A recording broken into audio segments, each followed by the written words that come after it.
दोस्तों स्वागत है एक बार फिर आप लोगों का। और मैं एपिसोड को शुरू करने से पहले आपको ये कह देता हूं कि अब हम जो डिस्कस करने वाले हैं मॉडर्न ट्रेड के ऊपर, इसको मैं कहता हूं इंटरडिपेंडेंस। मतलब कि आप और जो कैटेगरी मैनेजर है, अगर वो एक साथ मिल के काम करते हैं तो आप जो है अपने टारगेट को अचीव कर सकते हो और वो कैटेगरी मैनेजर भी अपना टारगेट अचीव कर सकता है। और इसीलिए कहा जाता है कि जब हम मॉडर्न ट्रेड के साथ डिस्कस करते हैं ना, जब हम मॉडर्न ट्रेड के साथ प्लान करते हैं तो वो प्लान का जो रिजल्ट है वो अच्छा तभी होता है जब हम एक JBP बनाते हैं। JBP को कहा जाता है जॉइंट बिजनेस प्लान। और जब जॉइंट बिजनेस प्लान बनता है तब कैटेगरी मैनेजर और जो कंपनी का आदमी है वो मिलजुल कर काम करते हैं, क्योंकि वो जानते हैं कि टारगेट अचीव करने के लिए दोनों एक दूसरे के ऊपर निर्भर है। उनके बीच में एक रैपो होना बहुत जरूरी है, क्योंकि ये जो मॉडर्न ट्रेड का बिजनेस है ना, वो एक स्ट्रेट लाइन ग्रोथ का नहीं होता है। इसमें ऊपर नीचे बहुत होता है और काफी समझ बूझ के हमको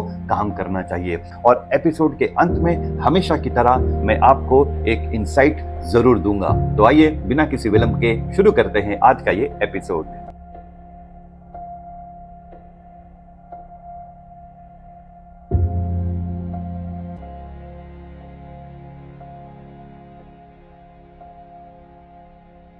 दोस्तों, जॉइंट बिजनेस प्लान करने से पहले आपके पास कुछ इंफॉर्मेशन होना बहुत जरूरी है। अभी जो मैं आपको बताने वाला हूं ये काफी एक ऐसी चीज है जो उन लोगों के पास ही आती है जो इस बिजनेस में काफी एक्सपीरियंस्ड होते हैं। और वो कहा जाता है ना दोस्तों, एक्सपीरियंस जो चीज सिखा सकता है वो बाकी कुछ चीज नहीं सिखाता है।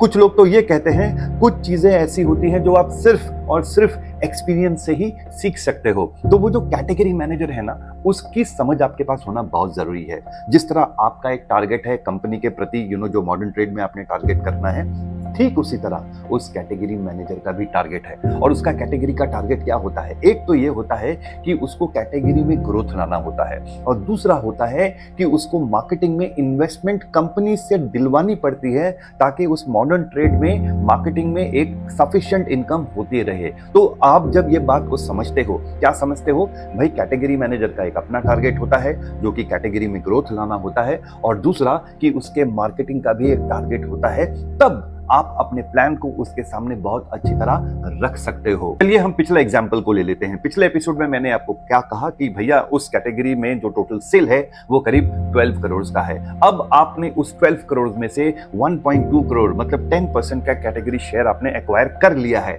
अब आपके कंपनी ने आपको टारगेट दिया है कि भाई हम ये 1.2 करोड़ को इस साल में 2.4 करोड़ करेंगे, मतलब हम अपने बिजनेस को डबल करेंगे। अब इस बिजनेस को डबल करने के लिए आप क्या करते हो? आप कैटेगरी मैनेजर के साथ बैठ जाते हो और उसके साथ एक डिस्कशन करते हो। डिस्कशन में आप ये बोलते हो उसको कि सर ऐसा है कि मेरे कंपनी ने मुझे टारगेट दिया है और टारगेट जो है इस बार 2.4 करोड़ करना है, मुझे आपकी मदद चाहिए। तो वो कैटेगरी मैनेजर आपको कहेगा कि ठीक है, हम लोग चलो ये मिलजुल के करते हैं, लेकिन अगर आपको मेरी सपोर्ट चाहिए तो आप भी कुछ इन्वेस्ट करिए। और इन्वेस्टमेंट वो आपको कहता है कि करीब आपको 20 लाख करना है, और आपको वो कहता है कि भाई आप मार्केटिंग करिए, आप विजिबिलिटी कीजिए, आप ऑफर दीजिए, आप प्रमोशन कीजिए, आप गंडोला लीजिए। ऐसी बहुत सारी लिस्ट होती है जो आपको वो कह देता है कि इतना आपको करना होगा। फिर आप क्या करते हो? आप ये कहते हो कि सर मेरे पास 20 लाख का बजट नहीं है, हाँ अगर मैं 2.4 करोड़ का बिजनेस आपके साथ प्लान कर सकता हूं तो मैं आपको 15 लाख का बजट एक एलोकेट कर सकता हूं।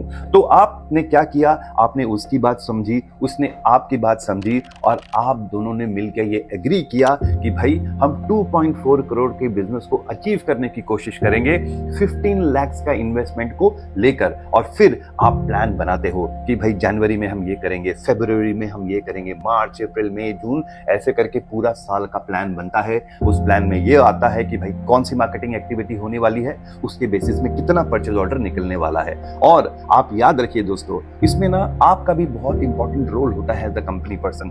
आपको सिर्फ वहां पे माल पुश नहीं करना है, उसके साथ आपको माल वहां से ऑफ टेक भी कराना है। ऑफ टेक का मतलब भाई कस्टमर को वहां से उसको लेकर जाना जरूरी है, वरना क्या होगा, प्रोडक्ट वहां पे चोक अप हो जाएगा। इसीलिए मैं हमेशा कहता हूं, और पिछले एपिसोड में मैंने आपको ये कहा है कि ये जो है ना, ये मिलजुल के करने वाला काम है। मतलब आप हो, आपकी टीम है, ये कैटेगरी मैनेजर है, आपका प्रमोटर्स है, आपकी मार्केटिंग एक्टिविटी है, ये सब इतनी अच्छी तरह चलनी चाहिए कि जो भी आप स्टॉक डाल रहे हो मॉडर्न ट्रेड में वो बिकना चाहिए, तभी जाके आपको रिपीट ऑर्डर्स आएंगे और इसी तरह आप अपने बिजनेस ऑब्जेक्टिव की ओर पहुंच सकते हैं। दोस्तों, मैं ये नहीं कहता हूं कि ये एकदम आसान है, इसमें बहुत ऊपर नीचे भी होते रहता है। तो उस ऊपर नीचे का जो सिचुएशन है उसको आप बहुत सोच समझ के करिएगा। मतलब कभी ऐसा हो सकता है कि आपको उतना पीओ ना मिले जितना आप चाहते हो, कभी ये भी हो सकता है कि आपका जो मार्केटिंग एक्टिविटी आप कर रहे हो उससे वो रिजल्ट नहीं आ रहा है जो आप चाह रहे हो। तब आप कैटेगरी मैनेजर को जाके कह सकते हो कि भैया इस मार्केटिंग एक्टिविटी से मुझे रिजल्ट नहीं आ रहा है, आप प्लीज इसको बदल दीजिए। इसके साथ आप यहाँ तक भी नेगोशिएट कर सकते हो कि सपोज आपने 2.4 करोड़ का टारगेट लिया है लेकिन अंत में जाके आपको पता चला है कि 2 करोड़ ही हुआ है। फिर आप क्या कर सकते हो कि next year joint business plan बनाते हुए आप कैटेगरी मैनेजर को ये कह सकते हो कि सर, मैंने 15 लाख का इन्वेस्टमेंट तो कर ही दिया लेकिन उस 15 लाख के बदले में मुझे 2.4 करोड़ नहीं मिला, सिर्फ 2 करोड़ ही मिला है। तो उसी बेसिस पे आप और नेगोशिएट कर सकते हो और मैं आपको दावे के साथ कह सकता हूं कि वो कैटेगरी मैनेजर आपकी मदद जरूर करेगा। अब जैसे मैंने आपको पहले कहा, इस एपिसोड में भी मैं आपको एक टिप जरूर दूंगा। देखिए, जॉइंट बिजनेस प्लान को जब हम सक्सेसफुल करने की बात करते हैं तो उसमें जो सबसे इंपॉर्टेंट चीज आ जाती है वो आ जाती है क्वार्टरली रिव्यू। ये नहीं कि आपने जॉइंट बिजनेस प्लान कर दिया और आप पूरे एंड में जाके उससे बात करोगे, ऐसा नहीं होता है दोस्तों। आपको एवरी क्वार्टर उसके साथ बैठना पड़ेगा और आपको डिस्कस करना पड़ेगा कि भैया आपने इनपुट क्या दिया, इनपुट का आउटपुट क्या हुआ और अगर उसमें डेविएशन है तो उस डेविएशन को आप किस तरह अटेंड कर सकते हैं और मिलजुल कर अपने टारगेट की ओर बढ़ सकते हैं। और दोस्तों, जॉइंट बिजनेस प्लान का जो फायदा है वो ये हो जाता है कि जो कमिटमेंट होता है ना वो दोनों तरफ से होता है और जब कमिटमेंट दोनों तरफ से होता है ना तो कोई भी डिफिकल्ट बिजनेस प्लान अचीव होने में कभी भी कोई दिक्कत नहीं होती है। दोस्तों, और एक बात याद रखिए, ये बहुत इंपॉर्टेंट पॉइंट है दोस्तों, कि अगर आपने बहुत अच्छा बिजनेस किया और उस कैटेगरी के अंदर आपका जो टोटल शेयर है वो करीब 20 to 25% हो गया, तो याद रखिए आप जो है उस कैटेगरी के बहुत इंपॉर्टेंट प्लेयर हैं। और जब आप ऐसा करते हो, जब आप इस पोजीशन में आते हो तो आपका एक अपर हैंड होता है। याद है आपको मैंने शुरुआत में कहा था कि कैटेगरी मैनेजर का भी एक टारगेट होता है।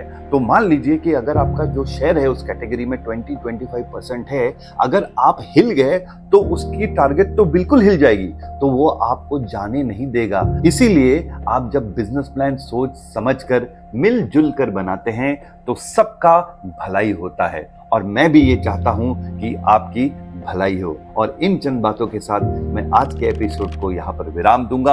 अगले एपिसोड में मॉडर्न ट्रेड के डिस्कशन को कंटिन्यू रखेंगे और कुछ इंपॉर्टेंट बातों के ऊपर आपके साथ चर्चा करेंगे। और आपके पास अगर कुछ प्रश्न हो मेरे लिए, आप बेहिचक मुझसे पूछिए और मैं कोशिश करूंगा कि उन प्रश्नों का मैं अच्छा उत्तर दे सकूं।